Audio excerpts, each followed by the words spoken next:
Alors, on me dit... Alors, Brexit. Bon, alors, Brexit. Oh, écoutez, non, c'est assez court, enfin, je me méfie toujours de moi quand je dis ça, mais...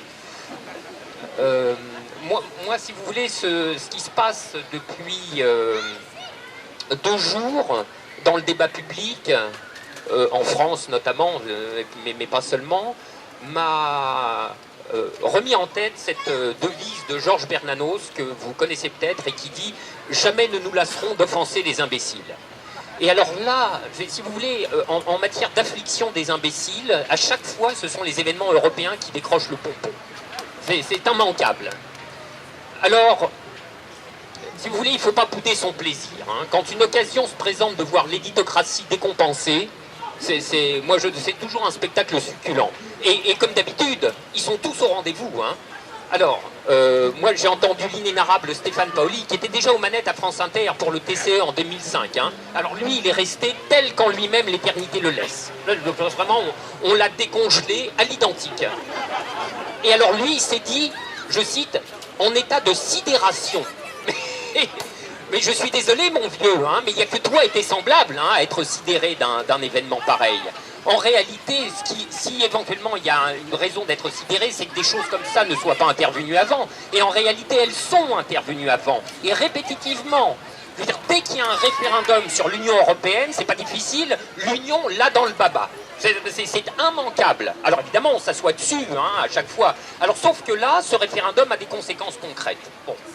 J'ai entendu j'ai lu une journaliste du Monde qui suggérait que comme il faudrait retirer le permis de conduire aux vieux, il faudrait retirer le permis de voter aux vieux. Vous voyez donc on est en pleine, là on est en pleine allégresse. Hein. France Info, cédant comme toujours à son professionnalisme, il faut vous dire que France Info, enfin, c'est BFM avec le label du service public dessus, hein, c'est quand même un truc assez impressionnant. France Info fait un micro-trottoir, devinez où? Dans l'Eurostar. Un micro-trottoir parfaitement représentatif, ça va sans dire. Et alors, dernier point, vous avez vu cette invraisemblable pétition, là, qui apparaît au Royaume-Uni. Et là, si vous voulez, il y a une leçon de sociologie politique qui est tout à fait extraordinaire. Les dominants, au sens large du terme, pas seulement les dominants politiques, mais également les dominants sociologiques, qui sont ceux dont les intérêts matériels que leurs intérêts matériels et symboliques conduisent à systématiquement voter pour l'Europe et à ne pas comprendre qu'on puisse avoir la moindre récrimination à y apporter, ces dominants-là ne sont pas satisfaits avec la démocratie des gueux et ils n'ont même pas attendu 2 jours pour demander que le scrutin soit annulé et qu'on rejoue le match. Si vous voulez, c'est comme si, en 1992, lorsque le traité de Maastricht, qu'il avait emporté d'un cheveu, je vous le rappelle, hein, avait vu tous les opposants réclamer qu'on refasse le référendum, mais dans la semaine qui suit. Ce sont des dénis de démocratie tellement énormes qu'on se demande même à quel degré d'aveuglement sociologique il faut avoir atteint pour oser les proférer. Mais c'est dans ce monde que nous vivons, donc il faut faire avec. Alors, ce sont là des joies simples qu'on peut s'accorder, hein, si vous voulez, mais à propos desquelles il ne faut pas s'aveugler complètement non plus. Parce que lorsqu'on y regarde, le Brexit, si vous voulez, c'est la sortie moche de l'Union européenne. Il faut dire les choses, hein. Le Brexit, c'est la sortie par la droite. C'est la sortie néolibérale. Et c'est même pire que ça. C'est la sortie pilotée par une combinaison de néolibéralisme et de xénophobie.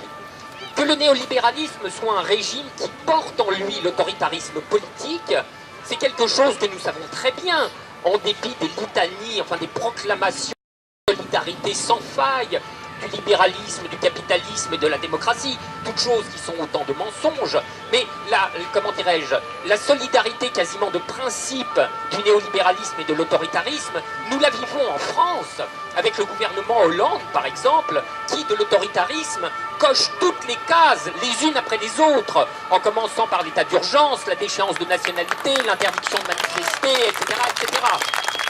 Et ces gens-là, il va sans dire, sont de parfaits néolibéraux. Mais voilà, il se trouve que le Brexit, c'est la sortie par le néolibéralisme xénophobe, c'est la sortie par la droite. Et c'est là qu'il y a quelque chose vraiment à méditer. Un politologue, avant le scrutin, un politologue de gauche, bon connaisseur, enfin connaisseur du débat britannique, a émis l'idée que dans le débat référendaire qui était en train de se tenir au moment où il écrivait, il n'y avait pas de place pour le discours du Lexit. Alors le Lexit, vous savez, c'est la contraction des deux mots left-exit. C'est-à-dire, c'est pas un concept national, précisément, hein. C'est un concept qui s'offre aux gauches de tous les pays européens et qui désigne la sortie par la gauche, précisément.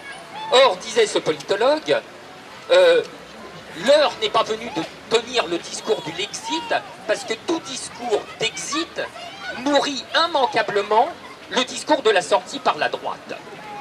Alors il y a quelque chose de terrible, si vous voulez, dans ce genre de propos, qui donne en quelque sorte une rationalisation supplémentaire de la désertion. Parce qu'il est bien certain que tant qu'on se retiendra, comme beaucoup de secteurs de la gauche critique l'ont voulu, tant qu'on se retiendra de tenir le discours de la sortie, soit de l'UE, soit de l'euro par la gauche, il est bien certain que seuls les discours de droite prospéreront. Enfin, c'est une évidence, si vous voulez, élémentaire, hein. On sait bien que le meilleur moyen de perdre les batailles, c'est de ne pas les conduire. Voilà. Donc, à force d'expliquer que le moment de tenir le discours de la sortie par la gauche n'est pas encore venu, il ne viendra jamais, et ce sont les droites extrêmes, qui rafleront pour de bon et définitivement le morceau. Alors, il faut savoir ce qu'on veut. Et je trouve que ce sont des propos qui sont particulièrement coupables, surtout de la part d'un universitaire, pour ne pas réaliser qu'en réalité, et contrairement à ce que la chose est tout à fait contraire à ce qu'on soutient pour l'économie, la politique, dans l'état actuel des institutions parlementaires, la politique, si vous voulez, voit le primat de l'offre, plutôt que celui et l'écrasement de la demande. En économie, les économistes se gargarisent que l'économie est conduite par l'offre. Il n'y a que l'offre qui compte. Alors, ça a donné, si vous voulez, en termes d'histoire de la pensée, ça a donné la loi de Say, dont la version vulgarisée dit que ce sont les entreprises qui créent l'emploi.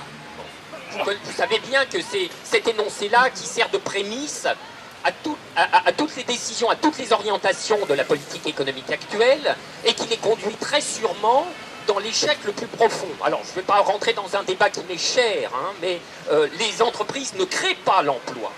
Je ne dis pas qu'elles ne créent pas d'emploi, des apostrophes, je dis qu'elles ne créent pas l'emploi, l'apostrophe. Les entreprises ne font qu'opérer localement la création d'emplois dont le volume global est déterminé hors de leur portée, par ailleurs. Mais on va laisser ce débat de côté. Autant le primat de l'offre est faux en économie, autant, je le répète, dans l'état actuel des institutions parlementaires, il est vrai en politique. C'est l'offre qui structure le débat politique. Et tant que l'offre est celle qu'elle est actuellement, à plus forte raison, si aucun courant de gauche ne s'engage pour soutenir le discours de la contestation radicale de l'UE et de l'euro et de la sortie de l'UE et de l'euro, alors les résultats s'en suivront et seront ceux qu'on a vus au Royaume-Uni. C'est-à-dire la sortie de la plus moche des façons. Donc il y a là vraiment quelque chose à méditer, et à méditer d'autant plus que, comme d'habitude, on va jouer la comédie du séisme, la comédie du tout changer, et rien ne changera. Ça a déjà commencé. Il se passera pour l'euro et pour l'Europe exactement la même chose qui s'est passée pour toutes les victoires électorales du Front National. Ça permettra aux hebdomadaires de la gauche de droite de titrer « tout changer » pour mieux ne rien changer. Et il y a des raisons très profondes à cela. Tout changer pour que, en effet, l'euro ne soit plus ce qu'il est. C'est-à-dire pour que, en effet, les politiques arrêtent de semer le délabrement social tout autour d'elles, signifierait ni plus ni moins qu'abandonner les principes fondamentaux de l'ordre néolibéral, qui est ce à quoi tous les partis politiques de gouvernement tiennent comme à la prunelle de leurs yeux, et qu'ils se succèdent à défendre, qu'ils soient étiquetés de droite ou de gauche, c'est-à-dire de droite ou de gauche de droite. Il n'y a donc aucune raison pour que ça change. C'est la raison pour laquelle il faut nous emparer de ce thème et le pousser aussi loin que nous pouvons, en commençant par tenir le discours public de la sortie, faute de quoi personne ne le tiendra à notre place.